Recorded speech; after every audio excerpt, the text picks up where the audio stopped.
الحمد لله الذي فرض علينا الصلاة والزكاة والصيام. أشهد أن لا إله إلا الله الملك العلام، وأشهد أن سيدنا ونبينا محمدا عبده ورسوله سيد الخلائق والأنام. ما بعد فيا عباد الله اتقوا الله حق تقاته ولا تموتن إلا وأنتم مسلمون. اللهم صل على سيدنا محمد وآله وصحبه أجمعين. ويا عباد الله قال الله تعالى في كتابه الكريم وهو أصدق القائلين أعوذ بالله من الشيطان الرجيم بسم الله الرحمن الرحيم يريد الله بكم اليسر ولا يريد بكم العسر ولتكملوا العدة ولتكبروا الله على ما هداكم ولعلكم تشكرون. قال رسول الله صلى الله عليه وآله وسلم إذا كان آخر ليلة من رمضان بكت السماوات والأرض والملائكة مصيبة لأمة محمد صلى الله عليه وآله وسلم. قيل يا رسول الله أي مصيبة هي؟ قال ذهاب رمضان فإن الدعوات فيه مستجابة والطاعة مقبولة والحسنة مضاعفة والعذاب madfu. Rawahu Tirmidzi. Sadaqallah sadaqar Rasulullah. Ma'asyiral muslimin sidang Jumat rahimakumullah. Bersyukur kita diberikan nikmat iman dan Islam, diberikan kekuatan menjalankan ibadah puasa, diberikan kekuatan rutin, alhamdulillah tidak pernah absen menjalankan ibadah qiyamul lail berupa sholat tarawih. Entah yang memilih 23, yang 11, 36 sama. Yang penting menjalankan ibadah tarawih. Diberikan kekuatan juga oleh Allah untuk istiqomah. Masih punya keyakinan yang tinggi, punya kepercayaan, punya keikhlasan, punya iman. Kalau hadisnya jelas imanan wahtisaban, hafal dari sebelum awal Ramadan sudah dibaca. Karenanya peningkatan kualitas iman dan takwa itu setiap Jumat selalu disampaikan oleh beberapa khotib. Salawat dan salam kita sampaikan baginda Rasulullah Sallallahu Alaihi Wasallam. Sebagai rukun khutbah sekali lagi saudara, saya mengajak pribadi dan kita semua untuk ittaqullah haqqa tuqatih. Bagaimana takwa ini mengakar, meresap, menghayati sampai ke relung hati kita. Bagaimana nikmatnya puasa dia bisa jalani, itu namanya iman takwanya udah naik. Bagaimana dia bisa menikmati indahnya sholat tarawih berjamaah. Bagaimana bisa menghayati dan menikmati kepedulian melalui zakat, infak, dan sedekah di akhir-akhir Ramadan seperti ini. Bagaimana juga dia ingin menyambut yang namanya Idul Fitri kayaumin waladatuhu ummu.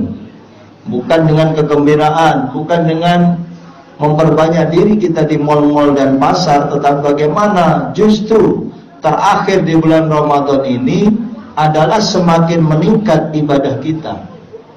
Sedangkan kalau saya catat sebagai khotib dan kita amati, bukan hanya Pondok Kacang, tapi berbagai masjid di akhir-akhir Ramadan itu justru malah tanda kutip menurunnya tingkat bacaan Al-Quran. Artinya dia sudah merasa khatam, sudah merasa selesai. Menurunnya infak, sedekah, zakat, kesadaran membayar zakat, dia pikir itu pekerjaan biasa. Menurunnya tarawih, jamaah makin maju ke depan, karena dianggap dia juga sudah capek menjalankan ibadah, sudah lelah, tidak ada motivasi, nggak ada setruman. Ada yang ngomong nggak ada vitamin. Ada juga yang bilang saya sudah jalankan ibadah. Karenanya saudara, banyak hal, termasuk menurunnya semangat meramaikan, memakmurkan masjid dan musola di tengah-tengah kita. Kenapa? Karena yang dia pikirkan satu, perasaan puas dia sudah jalankan ibadah puasa dan tarawih, qiyamul lailnya itu, dia merasa sudah ghufira lahu ma taqaddama min dzambi. Rasa-rasanya sudah diampuni dosa saya kayaknya, saya udah puasa sekian hari. Sedangkan saudara, kita harus final kutiba alaikumusiyam yang sudah hafal Al-Baqarah surah 2 ayat 183 itu harus menggapai la'allakum tattaqun. Pertanyaannya la'allakum tattaqunnya sejauh mana kalau kita masih menganggap enteng bulan suci Ramadan, menganggap bulan suci Ramadan itu biasa-biasa aja, nggak ada istimewanya, nggak ada hebatnya. Ngapain saya ngisi kota amal? Ngapain katanya? Itu berarti dia nggak tahu manfaat. Padahal wal hasanat mudha'afah. Semua kebaikan itu dilipat gandakan dibandingkan 11 bulan yang lain. Apa itu hikmahnya takjil? Apa itu iftar jama'i? Kenapa kita harus ngasih buka puasa bersama kepada kawan-kawan kita yang puasa? Dia nggak ngerti.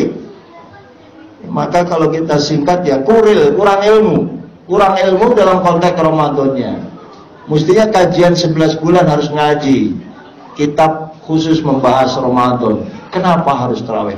Bahkan ada yang menyepelekan tidak tarawih sama sekali. Dia sholat isya, kemudian dia masang AC di kamar, tidur, selesai. Enak aja itu tarawih. Dia dianggap kecil oleh sebagian masyarakat kita, tanda kutip. Kalau orang-orang yang datang ke masjid ini sudah manusia pilihan, hamba-hamba Allah yang hebat, saudara. Maka orang-orang yang datang ke masjid kalau diceramain itu sebenarnya yang harus diceramain yang di luar itu. Mereka-mereka yang nggak datang ke masjid. Tapi yang di masjid biar lebih mantap imannya, ngajak yang lain. Karena mengajak kepada orang untuk beribadah, bayar zakat. Nah, sekarang nih, kalau zaman Abu Bakar itu perintah, bakar itu rumah orang-orang yang tidak membayar zakat. Dulu. Sekarang jangan main bakar, itu anarkis. Nanti ke polsek dan polres. Kita tidak diajarkan itu sekarang. Kesadaran umat Islam sudah makin tinggi. Tapi bukan berarti zakat sudah bagus. Zakat ini kalau kita lihat muzakkinya lebih sedikit dari mustahik. Mustahik yang terima zakat sudah antri. Wal amilin, mu'allafah qulubuhum, miskin, fuqara, du'afa, sudah banyak. Bahkan ada yang ngaku-ngaku ke masjid dia kehabisan ongkos, mau mudik nggak punya uang dan lain sebagainya. Tugas DKM ini saudara. Karena memang juga ada 8 asnaf itu. Tapi bagaimana meningkatkan, tahun ini dia mustahik, tahun depan dia muzaki, itu yang hebat. Bagaimana nih peranan lembaga amil zakat, bagaimana peranan Basnas, bagaimana peranan ketua DKM pengurus.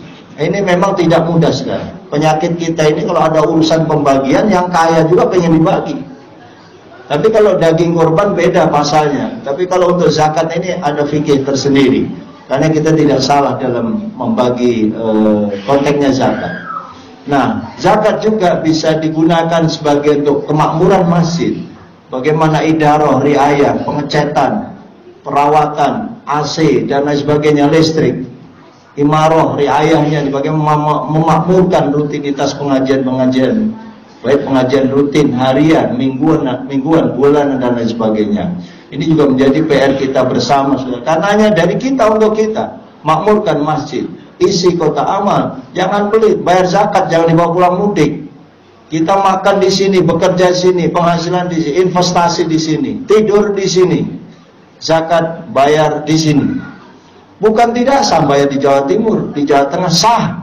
Tetapi saudara, iya kalau nyampe kita pas mudik, kalau kecelakaan di tengah jalan nggak jadi kita bayar zakat. Karena bayar dulu sebelum mudik, itu yang hebat. Bukan nggak hebat itu orang mudik, mudik juga hebat. Mudik itu silaturahmi. Kita satu bahasa bahwa falyasil rahimahu, maka hendaknya bersilaturahmi. Yang mudik itu nawa itu silaturahmi, nawa itu menyambung rasa persatuan dan kesatuan di antara sesama saudara. Silaturahmi yang hidup, silaturahmi yang meninggal. Termasuk jangan lupa di sana, jangan petentang-petenteng di Jawa, di Sumatera dan lain sebagainya.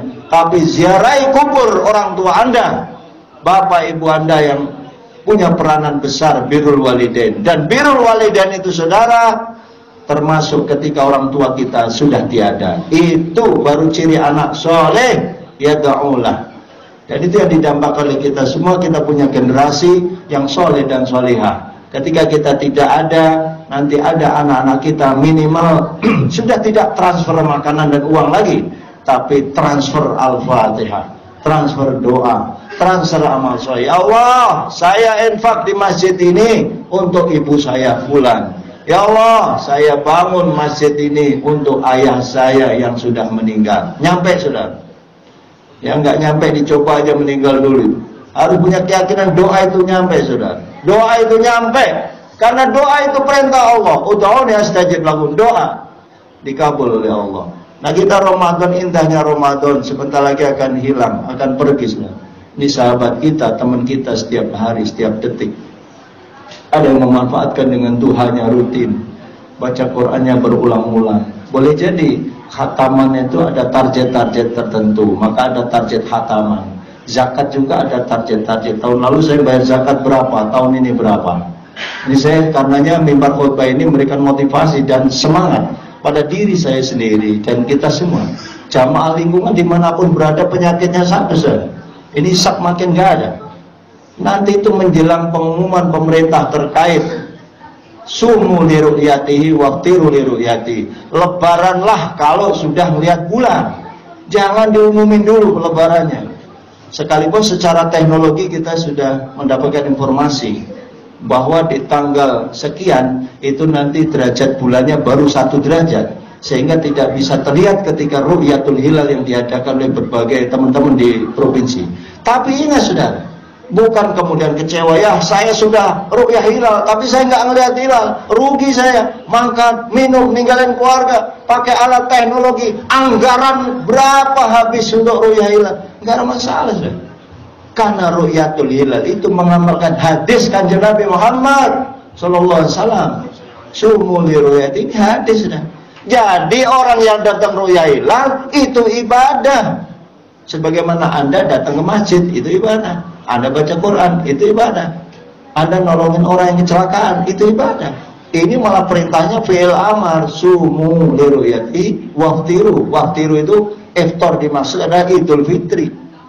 Bagaimana kita menyambut itu. Nah saudara, jangan mereka orang-orang yang tidak berpuasa, nggak pernah tarawih, dia girang banget itu menghadap Idul Fitri. Bukan dilarang, ini negara Pancasila, negara Undang-Undang Dasar 45, bebas saja. Tapi yang lebih berkualitas adalah mereka yang capek puasanya, tapi dia tidak merasa capek. Kenapa? Farhatun indal iftar. Dia gembira ketika buka puasa, gembira ketika iftar, itu bermakna Idul Fitri juga. Kenapa? Kayaumin waladat ummuh, seperti bayi. Kita nanti kayak bayi-bayi, dosa kita diampuni oleh Allah Subhanahu wa taala. Darah yang dosa kita segunung nih, kita nggak bisa ngitung dosa kita kayak apa. Tetapi itu jaminannya yang rajin qiyamul lail, yang tarawih capek-capek. Sekalipun adik-adik itu yang tarawih sambil bercanda, tendang sana, tendang sini, yang berisik, nggak apa-apa dah. Ghufirallahu ma taqaddama min dzambi, dia mah belum kena hukum. Kita yang orang tua ya jangan kayak anak-anak. Naik kelas kita puasanya. Tahun lalu Ustaz saya puasa hanya nggak makan, nggak minum, seks siang hari doang. Tahun ini jangan dong. Naik kelas kita ghadul basar. Bagaimana pandangan mata kita. Makanya jangan keluar melulu.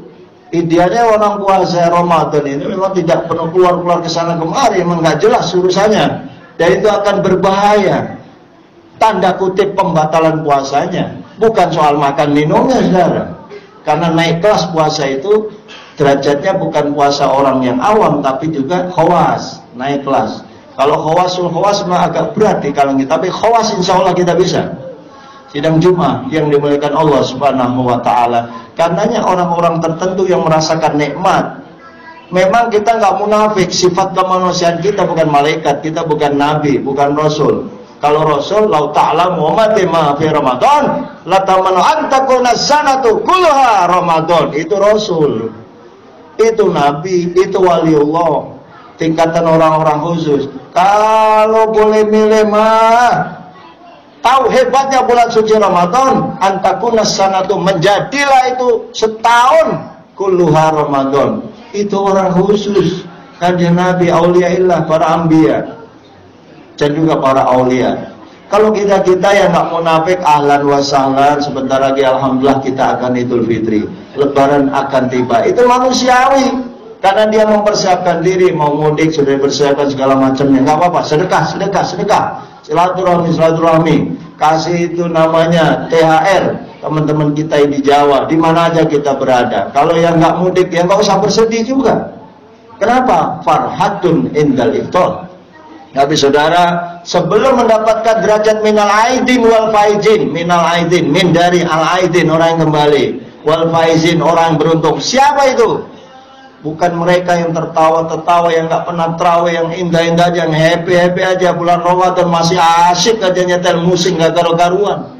Tidak menghormati sama sekali bulan Ramadan. Tidak peduli apa itu bacaan Quran, apa itu khatam Quran, apa itu buka puasa bersama. Gak ada urusan. Ini manusia yang begini, lebarannya paling duluan. Paling cakep, paling duluan, datangnya paling duluan juga. Nah, kemarin ngapain tuh sebulan? Berat, sudah. Habis buka puasa, kita perut kenyang, AC nyala, tidur lah. Ngapain kita terawih, kan gitu. Tapi karena kita tahu, ghufirallahu, ya Allah, ini nggak berat.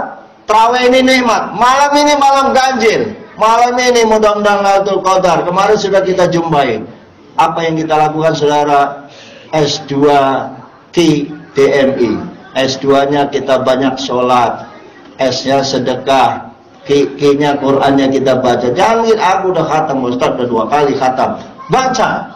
Mau khatam, mau nggak khatam, kita tetap baca, saudara. Soal nanti di malam takbiran boleh malam minggu, mau malam Senin, nanti kita pengumuman, kita tenang aja. Sambil bersabar ketika Ru'yatul Hilal, karena itu nasional. Dan mempertimbangkan dari berbagai aliran media sosial, termasuk ormas-ormas Islam yang pendapatnya kadang sidangnya lama. Kita memaklumi, apa itu pengumumannya pemerintah lama amat. Karena mendengarkan se-Indonesia, sudah negara kesatuan Indonesia ini banyak urusannya. Walaupun sudah ada yang mengumumkan bahwa lebarannya tanggal Senin 31 Maret. Mudah-mudahan saja kita bersama. Andai tidak bersama, nggak ada masalah juga. Itulah Indonesia. Dan kita sudah biasa diajari wa'tasimu bihabli jami'a wala tafarruqu. Semoga manfaat karena waktu, mudah-mudahan bisa berjumpa dari kesempatan. Hidup kita barokah, amin. Malam ini kita bisa menjalankan iktikaf, amin. Ramaikan masjid di malam ini, kita begadang karena memang juga liburan. Penuhi masjid ini, bawa uang yang banyak untuk infak sedekah di masjid yang mulia ini. Insya Allah barokah. Yang tidak punya uang, bawa makanan, bawa minuman. Ramaikan masjid. Insya Allah hidup kita barokah. Sholat sunnah dipimpin bersama, zikir bersama, muhasabah bersama. Esoknya kita malam genap. Bisa jadi Sabtu malam minggu takbiran, bisa jadi juga Minggu malam Senin. Suara terbanyak kelihatannya insya Allah di tanggal 31, saudara. Artinya ini tidak ada masalah. Yang penting Allah berikan kesehatan kepada kita bersama keluarga, amin. Yang mudik diberikan keselamatan, yang mudik diberikan kekuatan lahir dan batin, juga tidak lupa menjalankan ibadah di kampungnya masing-masing, amin ya rabbal alamin. Barakallahu li wa lakum fil Qur'anil azim wa nafa'ani wa iyyakum bima fihi minal ayati wa dzikril hakim. Taqabbal minni wa minkum tilawatahu innahu wal ghafurur rahim. اللهم صل على سيدنا وحبيبنا شفيعنا ومولانا